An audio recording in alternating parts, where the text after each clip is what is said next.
Bonjour à tous, c'est Jean, j'espère que vous allez bien et bienvenue dans ce nouveau numéro de Mon Notaire et moi. Vous le savez, c'est votre rendez-vous privilégié avec la Chambre des notaires. Aujourd'hui, j'ai le plaisir d'accueillir Maître Caroline Courtiade, représentant la Chambre des notaires, qui est ici pour nous parler de handicap. Alors bonjour Maître. Bonjour Jean. Alors en tant que notaire, vous avez un rôle à jouer dans l'accompagnement des familles. Est-ce que vous pouvez nous expliquer? Ah oui, le notaire, c'est au cœur des familles. Le notaire, c'est effectivement celui qui est à l'écoute de la famille, que ce soit du début de sa vie jusqu'à sa fin de vie. Et vous pouvez faire tout ce qui est accompagnement individuel, Bien couple. sûr, famille, couple, enfants. Bon. Vous avez notamment un sujet aussi sur la gestion du handicap, c'est la raison de votre présence ici. Est-ce que vous pouvez nous expliquer un petit peu? Oui, la Chambre des notaires a voulu s'investir encore plus dans ce sujet du handicap qui est un sujet important et nous avons organisé des conférences dans les 3 départements de cette Chambre des notaires, à Lyon, c'était la semaine dernière, 4 décembre, à Saint-Étienne et à Bourg-en-Bresse. Alors justement, on a eu la chance de réaliser un reportage lors de votre conférence à Lyon. Début décembre, la Chambre interdépartementale des notaires de la Cour d'appel de Lyon a organisé des conférences gratuites sur le thème de la protection juridique des enfants en situation de handicap. Ces conférences animées par des notaires se sont déroulées dans 3 villes, Bourg-en-Bresse, Saint-Étienne et, comme on le voit ici, à Lyon, à l'hôtel de région, où les 300 places ont été prises. Très souvent, ces familles se posent des questions. Comment faire lorsque je ne serai plus là? Qui va gérer le patrimoine de mon enfant? Qui va gérer cet enfant lui-même? Comment faire au mieux? Et ils sont souvent démunis. Et le but, c'était vraiment de leur montrer qu'il y a beaucoup d'outils, qu'il faut savoir anticiper et se poser les bonnes questions. Quand on ne prépare pas les choses, on laisse des éléments très très compliqués à gérer à nos enfants. C'était top d'avoir une information au niveau notarial. On n'avait jamais vu passer d'informations à ce niveau-là. On débute notre démarche puisque notre fils a 17 ans, donc forcément on ne s'est encore pas trop penché sur la question. Il a un frère, donc c'est vrai qu'on se pose beaucoup de questions par rapport à effectivement quand nous ne serons plus là. Et là, on découvre que le mandat est peut-être une solution pour conserver le suivi de la personne handicapée, mais au sein de la famille. À l'issue des conférences, une synthèse des présentations a été envoyée aux familles afin de pouvoir tout relire à tête reposée. Elles ont désormais la possibilité de prendre rendez-vous directement avec un notaire pour un conseil personnalisé.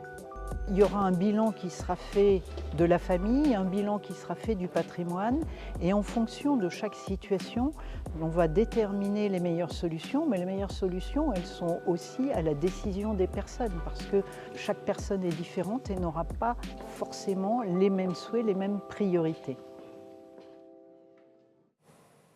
Alors Maître, on l'a vu dans le reportage, mais quelles questions peuvent se poser les familles qui ont un enfant en situation de handicap?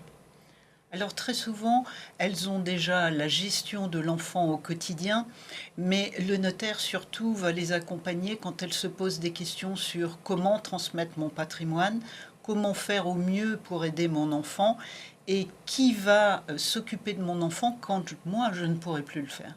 Alors vous avez présenté dans le reportage, en tout cas expliqué qu'il y a des outils qui sont à disposition des familles. Est-ce que vous pouvez nous en expliquer quelques-uns? Alors on peut commencer, oui, par, si vous voulez, la question de la protection. C'est-à-dire mon enfant ne peut pas forcément se gérer seul ou gérer seul son patrimoine et donc je vais regarder quelles sont les mesures de protection qui peuvent s'appliquer. Il y a des mesures de protection judiciaire et puis il y a des mesures de protection contractuelle. Donc c'est quelque chose qu'il faut évoquer avec son notaire parce que la mesure contractuelle que l'on peut utiliser, c'est celle du mandat de protection future et mandat de protection future pour autrui, c'est-à-dire c'est un mandat très particulier. Vous allez donner pouvoir à une ou plusieurs personnes de s'occuper de votre enfant. Il y a aussi un autre outil, peut-être pour les enfants majeurs. Enfin, il y a... Là, c'est un outil pour les enfants majeurs et Ok. vous avez aussi les mesures de protection comme la sauvegarde de justice, la tutelle, la curatelle ou l'habilitation familiale qui va rester aussi dans le cœur de la famille. D'accord, vous avez aussi une des étapes clés qui est la transmission de son patrimoine à son enfant en situation de handicap. Qu'est-ce qu'on peut faire? Alors il faut regarder si cet enfant est seul dans la famille, s'il a des frères et sœurs et ce dont il a besoin par rapport à la fratrie. Il a certainement besoin, si c'est possible, d'un toit et il a besoin de revenus réguliers. Et donc, il faut regarder comment transmettre tout en protégeant ce patrimoine, en investissant ses frères et sœurs ou pas, parce qu'il ne faut pas forcément laisser porter aux frères et sœurs tout le souci de l'enfant en situation de handicap. Donc il y a des outils comme la société civile, où vous aurez un frère, une sœur qui va gérer un patrimoine qui va appartenir à cet enfant. D'accord. Est-ce qu'en 2 mots, vous pouvez nous expliquer le label sur lequel vous travaillez?